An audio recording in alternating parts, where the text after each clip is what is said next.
सच की उम्मीद UK channel वेख रहे सारे दर्शकों को फिर तो जी आखते हैं। जिस तरह तुहानू पता है कि 2022 दियां जिहड़ा चोणां दा मुद्दा है पूरी तरह माहौल गर्म आ, जिथे सारे उम्मीदवार आपो अपनियां पार्टियां वालों पूरा सच का दावा जित का दावा कर रहे हैं।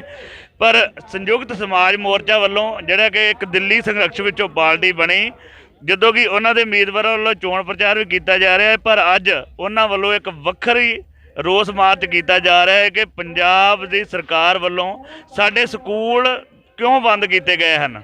ਜਦੋਂ कि सारिया पार्टियां हज़ार बंदे का इकट्ठ हो सकता है, 500 बंदा डोर टू डोर प्रचार कर सकता है, पर स्कूल क्यों नहीं खुल सकते। आओ आपां तुहानूं अज मिलाउने डॉक्टर सुलेमान जी पखो के ਜਿਹੜੇ कि कोई जान पहचान के महताज नहीं आ, पूरा वर्ल्ड उन्होंने जानता है। आओ अज उन्होंने मिलाने। सत श्री अकाल जी। सत श्री अकाल जी। अज ਜਿਹੜਾ रोस मार्च ਕੱਢਿਆ जा रहा है किस संबंध ਵਿੱਚ ਕੱਢਿਆ जा रहा है? देखो करोना के नाँ ਤੇ जो ये कर रहे ने, पहला ब्लैक मार्केट चलाई दवाइयां दी, फिर हॉस्पिटलों 'ਚ इन्होंने लुट्टिया लोगों को, फिर सब तो वड्डी जिहड़ी इन्होंने गल की है कि रैलियां चलदियां रहियां। पिछे जे मोदी साहब आप रैली करके गए आ, बीजेपी दी रैलियां यूपी 'ਚ भी चलदियां रहियां, पर आ की होया पिछे जे 2 सालों तो स्कूल ही बंद करने शुरू करते हैं। सब तो पहला लोगों का व्यापार दुकानां बंद कराइयां, नाल स्कूल बंद कराए कि इन्हों के गोडियां ते किद्दां लैके आउणा, इन्हां दी पढ़ाई मुका दो, ये जिहड़ी नस्ल ही जिहड़ी कह लो कि खत्म कर दो, इन्हों अनपढ़ किद्दां बनाउणा। 27% लोग पंजाब दे विच बच्चे ऐसे हैं जिन्होंने ने कभी स्कूल ही नहीं वेखिया, स्कूल ही नहीं जाते। तुसीं वेखो अगे ही साडा पढ़ाई का लैवल की हो गया, और होनू होर थल्ले करन दे आ। ये सरकार की नीति आ, ये नीति के खिलाफ असीं बोलते हैं कि जे दिल्ली के स्कूल खुल सकते, करनाटका के स्कूल खुल सकते, पहला भी इदा ही होया सी। पंजाब के स्कूल सब तो पहला बंद किए गए और सब तो एंड ते जाके खोलते हैं। ये साडी पढ़ाई खत्म करने की कोशिश करते, साडी सोच खत्म करने की कोशिश कर रहे हैं। हथ जोड़ के बेनती आ सरकार नूं कि जाग जाओ, पंजाब के स्कूल खोलो, नहीं तो खिलावांगे। डॉक्टर साहब जिस तरह ये सरहदी इलाका है, इस सरहदी एरिए सब तो वध नशा ते सब तो वध नौजवानों च बेरोजगारी है। जिहड़ा नशा तो वेखो सरकारां ही वेचदियां, नशा छडाऊ केंद्र भी उन्होंने ਜਿਹੜੇ नशा वेचते हैं। सरकारां जिथे नशा वेचदियां होण उत्थे नशा छुट ही नहीं सकता। इसे लिए तो आप आउणा पिया अगे कि अपने लोग आ डॉक्टर मुंडे नौजवान अगे आउण, तो हो सकता साडा कुछ हो सकता। नहीं तो ਜਿਹੜੇ हिसाब नाल ये काम कर रहे तो गोरे दी नीतियां वा। गोरे ने चाइना च गया, उत्थे लोगों को नशे ते लाया। गोरा इंडिया च आया, साडी पढ़ाई साडियां किताबां साड़ियां, ये साडियां किताबां साड़ रहे आ, बच्चों को नशा ते लाउंदे आ। ये गोरे दी नीतियां, एक काला गोरा अज। डॉक्टर साहब जिद्दां इन्होंने कहा घर घर नौकरी देवांगे, पर घर घर नौकरी तो नहीं दी, पर नशा वेचण का रोजगार जरूर दिता है। देखो नौकरियां तो इन्होंने पंजाब तो कढ़तियां, जिन्नियां भी फैक्ट्रियां सी पंजाब नूं बहुत तेजी नाल छड्ड के जा रही। जिहड़ा पंजाब दा ब्रेन सी, बच्चे सी जिन्होंने इत्थे आके रोजगार करना सी, अपना फ्यूचर इत्थे वेख ही नहीं रहे, देश छड्ड के बाहर भज रहे आ। इत्थे जिहड़ियां मार्केट सी, जिहड़ियां पहलां 11 12 बजे भी स्टोर खुले रहिंदे सी, अज डर दे नाल 8 बजे ही बंद करने शुरू करते हैं, क्योंकि पता ही नहीं है, भरोसा ही नहीं है किन्ने आगे इत्थे आगे रात को आके लुट लेना, किन्ने आगे चीनी ला लेनी है, किन्ने आगे छापा ला लेनिया। डर दे विच लोग इन्ना डर चुके ने कि रोजगार तो खत्म हो रहा पंजाब दे विच। और ये पिछे बहुत वड्डा हੱਥ सरकार दा वा। पहला इन्हें सानू मारना, पढ़ाई मारनी आ, हुण आउण वाले 5 साल साडे पानी जिहड़े पहला ही 75% चोरी कर रहे हैं, वो फुल चोरी करनगे। पंजाब दे विच पंजाबी खत्म करने की कोशिश कर रहे हैं, किते हिंदी लागू करी जाओ।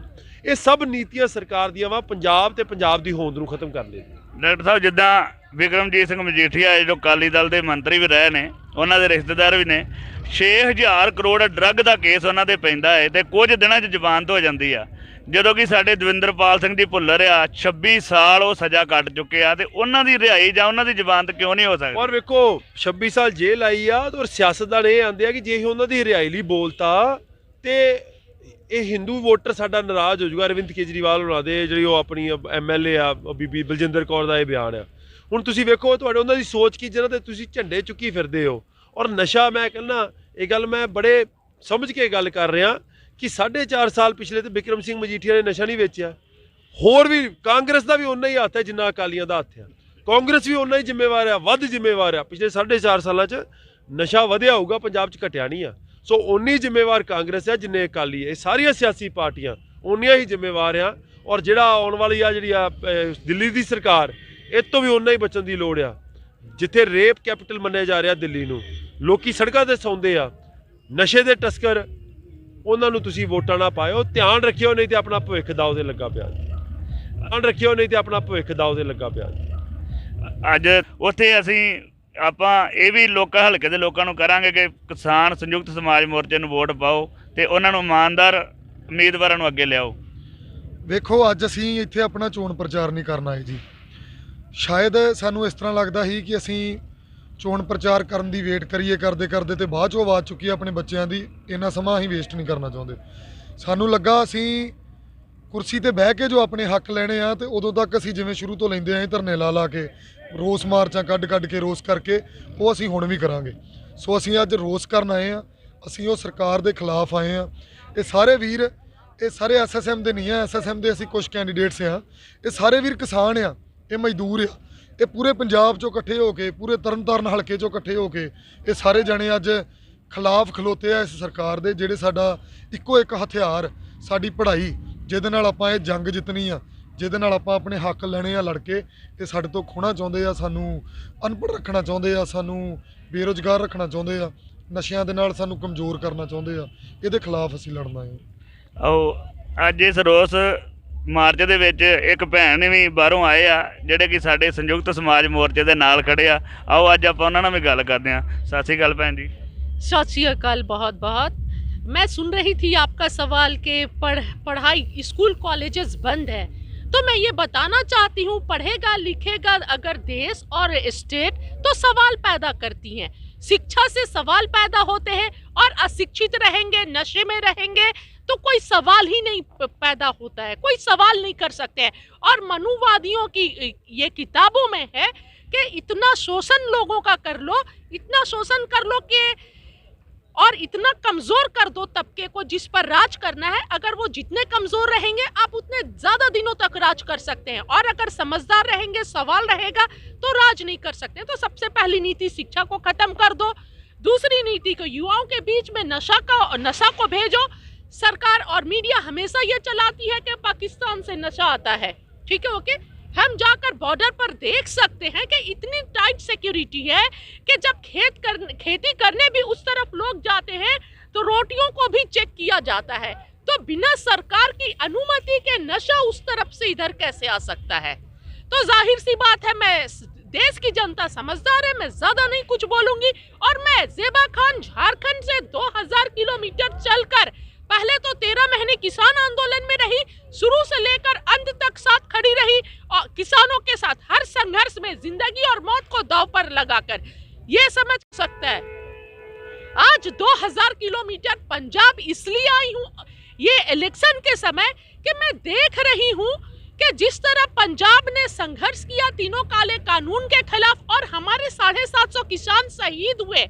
मैं देश की और पंजाब की जनता से रूबरू होकर बस एक गल बोलना चाहती हूँ कि अगर ये जो रवायती पार्टियां हैं आज जो हमारे बीच वोट लेने आ रही हैं, अगर ये सही में हमारे अधिकारों की लड़ाई लड़ी होती तो आज हमारे 750 किसान शहीद नहीं हुए होते। आज हमारे 750 लोग अपने परिवार में रहते।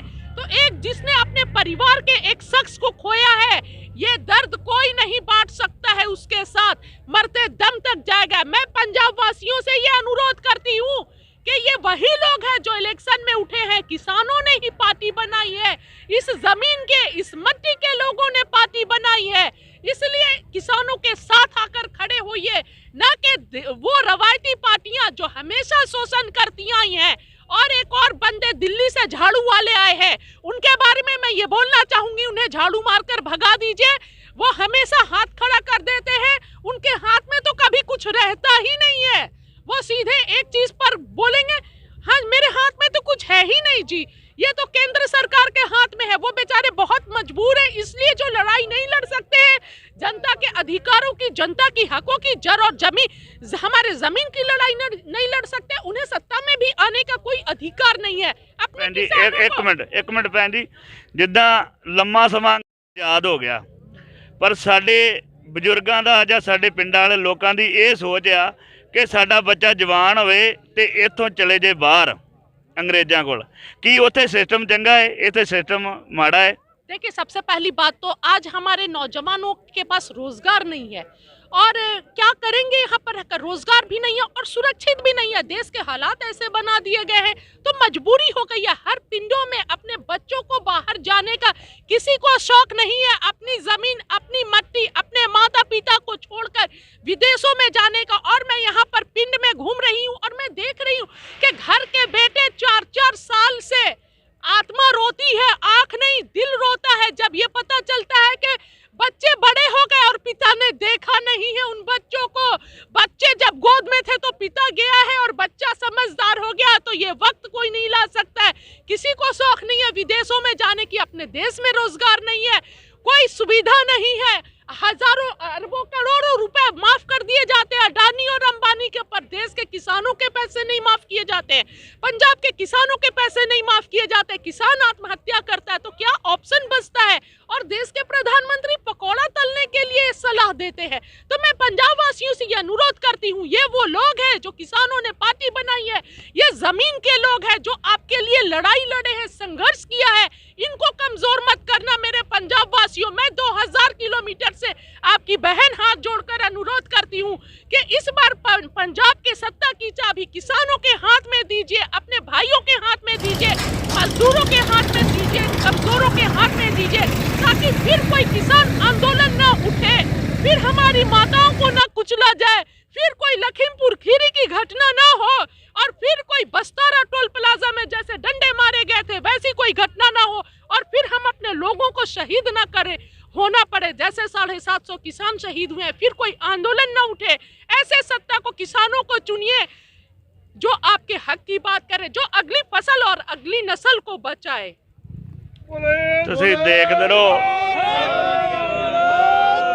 ਤੁਸੀਂ ਦੇਖਦੇ ਰਹੋ ਸੱਚ ਦੀ ਉਮੀਦ ਯੂਕੇ ਚੈਨਲ। ਮੈਂ ਹਾਂ ਜਸਵੀਰ ਸਿੰਘ ਛੀਨਾ, ਤਰਨਤਾਰਨ।